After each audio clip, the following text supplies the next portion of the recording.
Cheers, good morning to our first ever spooky review. Are you excited?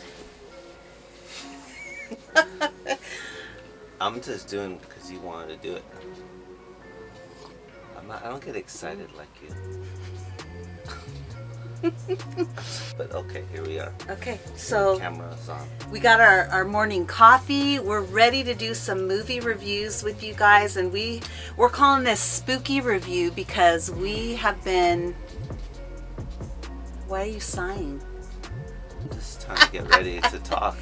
Whatever you need me to talk He's about. not a morning person. He doesn't I'm talk. a morning person. He just doesn't talk a lot in the morning, and I do, so I talk a lot after 3. After 3. Okay, so we have been earnestly watching spooky movies because this next couple of months, we're at the end of August, September and October, we're going to be doing a lot of spooky movie reviews. We're watching a lot of movies, and we want to let you guys know what we thought of them and give you a rating, and we will keep the spoilers down to a minimum. If I do have any spoiler, which I'm not anticipating, I will tell you before I give it, and you can kind of zoom past that so you don't get spoiled. Okay, so cheers. Let's start our morning review. And we have our, what is this called? Our new flavor coffee this morning is the caramel, what was it? Caramel pecan? Yeah. It's a caramel pecan, so we're already getting into the festive mood, right, honey? Yes. I don't usually drink these flavored coffees, but it just felt right because why not? Yeah, because why not? We're doing it for, he's being very festive, so... And also, I want to point out our shirts before we get into the movie review. I want to point out that I have a Madame Leota shirt that my daughter bought me at Downtown Disney in Anaheim. And during that same visit with my daughter and buying this, we went to another location and we bought this shirt for Willie. And it says, what does it say? Sandy Claus wants you. Moving on. Okay, so let's go ahead and get into... this first movie review. So I have a clipboard full of movies that we are going to be reviewing. So let's talk about the first one, which is UMMA. Oh, baby, come on, get over here. My little girl is so determined to sit here. I keep moving her on her quilt, and she's just like, no. Oh my goodness, I'm so sorry. I'm hogging up all your space. My old girl, she's 15. But it's not a brand new movie, but it's not super old. And I really liked this movie. I felt like it was the quality of, it's a psychological thriller, first of all, and I felt like it was one of those movies that I would have been happy that I paid to see it in the theater. What do you think? When someone says I would want to pay, like I would be okay if I had to go to the movie theater and pay all that money. We always have to pay everything going to a movie. Yeah. Knowing that you would be good with that, that made me go, okay, it must be pretty good. Maybe I should watch it. Okay, and then after you saw it, did you agree with my assessment? Yeah, I think it was a good assessment. Like I was at the end, I'm like, I thought about what you said about that, and then I'm like, okay, yeah. I see how it was a good movie, and plus the actress and the actors that are there are good actors that I like. So yeah, and their work. I don't know the name. I don't think you do either. I don't remember. But she played Under the Tuscan Sun. You know her face, but I'm so bad with knowing actors and actresses' names. I'm not good at that. I think you're pretty good. You do? You remember certain names. I'm like, I don't even know how you remember their name. But just this particular one. Well, I remember like sayings from movies really well. Like I can just, if I liked the movie and I thought it was clever, I will remember like I will remember a lot of, what is it called? The lines. The lines. I'll remember the lines, but I feel like I struggle with I don't think so. Names, really? Yeah, I think she's pretty good with names personally, but you just can't remember that one. Okay, thanks, honey. She's a really good actress. The daughter, it's about a mom and a daughter, and you know right off the bat that there's something, there's some kind of trauma, and really this movie, it captures, you know, if I put on my healing hat right now, I think it really captures what people go through when they're they've had trauma in their life, and in this case, we don't know exactly what her trauma was because we're just getting little clips of it, but we know that there's something that she's dealing with.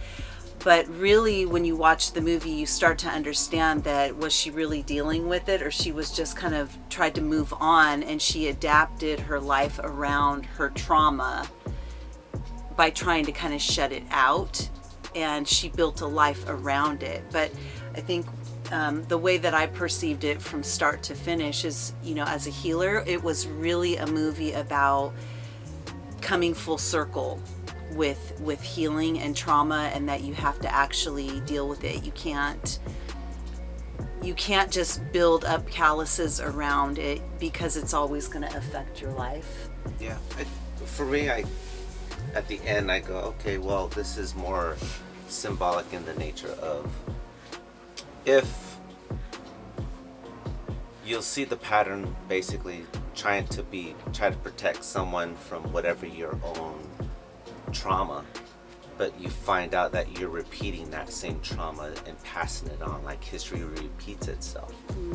So that's kind of the lesson I got from that movie. Yeah. Like seeing the bigger picture, like she was doing things to try to do everything opposite of the trauma she was dealing with her mother, but then realize at the end she was kind of doing those same things to her daughter, but not in the malicious type of way, but it was still there. So I think that's the bigger picture of the movie that I felt it was worth seeing, because there's a big lesson in that. It's basically you know, dealing with your traumas and just knowing how to just move on from it. But if you don't let go within yourself, you won't actually cure that trauma. Yeah. Because you don't realize you still will portray it to someone else. Yeah. That's the big lesson of the picture, I think. Yeah, not all the other scary stuff, and there's a lot of good things that there's a lot of good scares in there too, and not totally, like, a lot of giving times it away.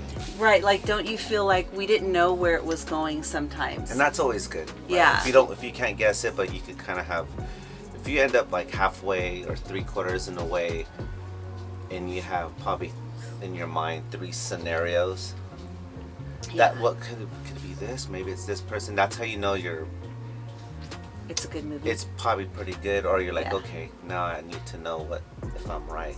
Right, because so many themes are like, it's, don't you feel like so many themes in movies are done over and over and over again? So if you start off a movie and you already know how it's going to end, and then it actually ends that way, it's kind of a bummer, which is why it gets a lower rating, because it's too predictable. And it's more, you know, you have to be more skillful nowadays to come up with a unique ending, or to keep people guessing, twist, because there's so many movies, and they've been done, you know, the storylines have been done so many times. So it's like, you know, you got to give kudos to people, you know, who create these stories, and the directors and all that they can actually keep you guessing through the whole thing. So I think the idea, I highly recommend this movie. I think it's great. A good movie. It's on Netflix.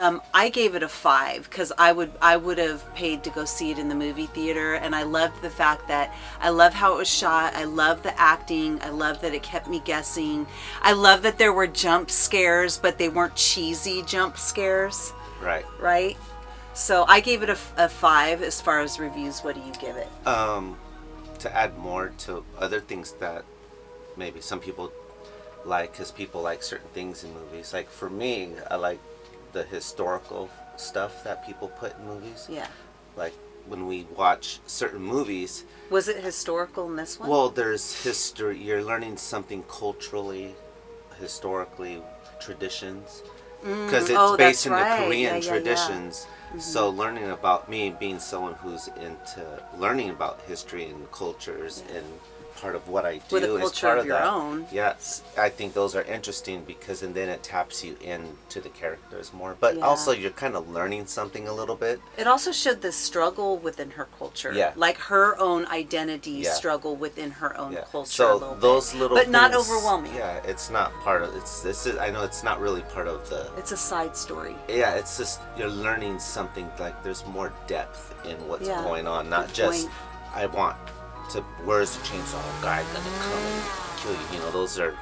But when there's some Yeah. historical significance or some cultural something because it's in a different language or something, there's always something interesting about that that makes you more engaged in the film a little bit. Yeah, agreed. So what is your it's It's review? always hard. He's not as good at well, he's not as free with his reviews as yeah, far well, as I'm always good one of those reviews. people that's just hard to be always striving for whatever. I guess when you relate it to your main movies that you just go, this Honey, is a 5. Give your review because know. we have a lot of movies Yeah, I know. to get We're only to. doing 2, right? No, we're doing like 5. Hurry up. Oh, that's a lot.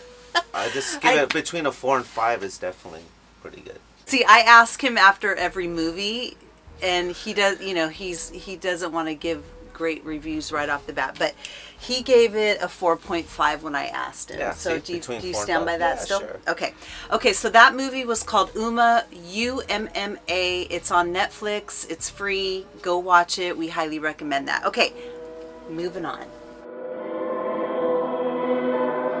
What do you think of that one movie, huh, Celia? Did you like it?